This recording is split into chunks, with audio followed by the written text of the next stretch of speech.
בחודשי הקיץ יצאו להקת קרוון הידידים של הצופים להופעות הסברה ברחבי קהילות יהודיות בארצות הברית. מצד אחד הם יופיעו בעברית ובאנגלית ויציגו את החיים במדינה המיוחדת שלנו, ומצד שני הם גם ייפגשו עם אמריקאים שישאלו אותם גם על הקושי בחיים כאן בתקופת המלחמה. היינו בהופעה האחרונה שלהם לפני הנסיעה.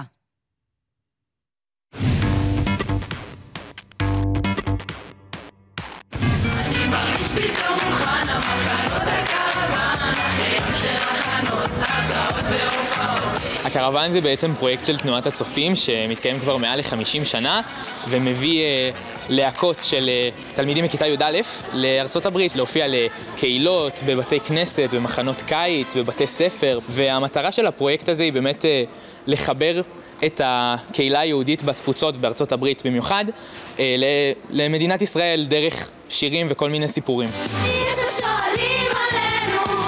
אחד המטרות הנעלות של המשלחת זה בעצם חיזוק הקשר עם התפוצות, וכאילו באמת חיזוק הזהות הישראלית. אז כאילו באמת פשוט לבוא ולהביא את עצמנו. שבתקופה האחרונה אחרי המלחמה זה לא תמיד קל להיות מקושר לישראל ולהיות יהודי, ואנחנו באים להראות להם את הצד החיובי. למה זה טוב, שירצו.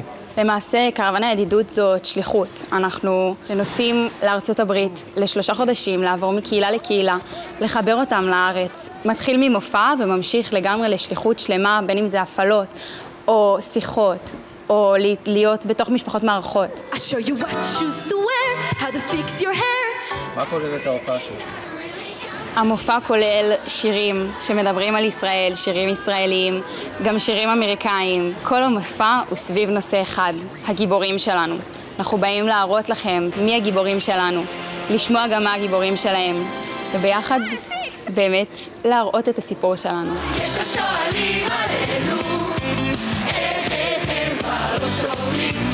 ובהמשך לזה יש איזשהו חשש בגלל אנטישמיות, וזה לנסוע לארצות הברית? ברור. תמיד יש חשש. רוב הזמן אנחנו הולכים להיות במחנות יהודיים, אז אנחנו לא כל כך מפחדים מאנטישמיות בקטע הזה, אבל ברור שתמיד יש איזה סכנה, יש איזה פחד. לצאת למסע הסברה כזה ארוך ומאוד מורכב בתקופה כזאת, זה משהו שהוא מלחיץ. אבל יחד עם זאת אנחנו חיים את המצב הזה, אנחנו מודעים למצב הזה, ואנחנו רוצים להראות אותנו, את ישראל, איך שאנחנו רואים אותה. כן, יכול להיות שניכנס למצבים שהם פחות נעימים, יכול להיות שלא כולם יקבלו את מה שאנחנו חושבים. אנחנו בסוף באים בשביל לבוא ולהראות אותנו, ואת הצד השמח שלנו, ואת הצד הטוב שלנו.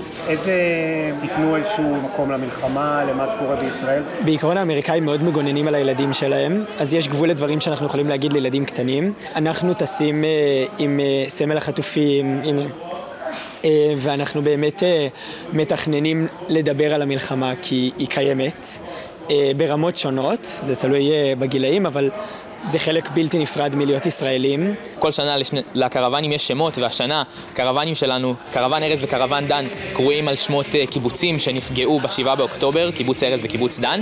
עם זאת שאנחנו לא מדברים באופן ספציפי על הזוועות שנעשו, יש באמת ממש התייחסות לגיבורים שלנו מה7 באוקטובר. וגם יש לנו איזשהו סרטון שמוקרן במהלך ההופעה שמדבר על חניכי שבט שקד בכפר עזה ועל ההתמודדות שלהם מאז 7 באוקטובר.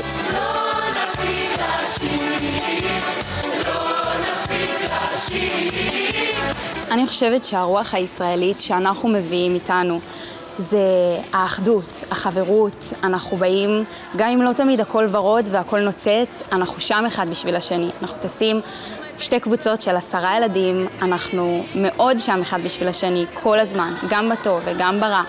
גם אם אנחנו פוגשים אנשים יהודיים שהם מאוד שונים מאיתנו.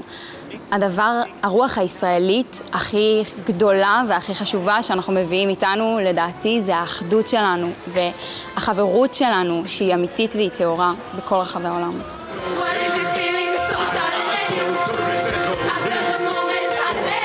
אנחנו רוצים לבוא ולהראות את מי שאנחנו ואת העם שלנו, וזה משהו שהוא כל כך לא מובן מאליו, וכאילו אני חושבת שכולנו פה מודים על הזכות הזאת שניתנה לנו לבוא ולהיות חלק מהמשלחת המטורפת הזאת. מי המשלחת הכי טובה שיש?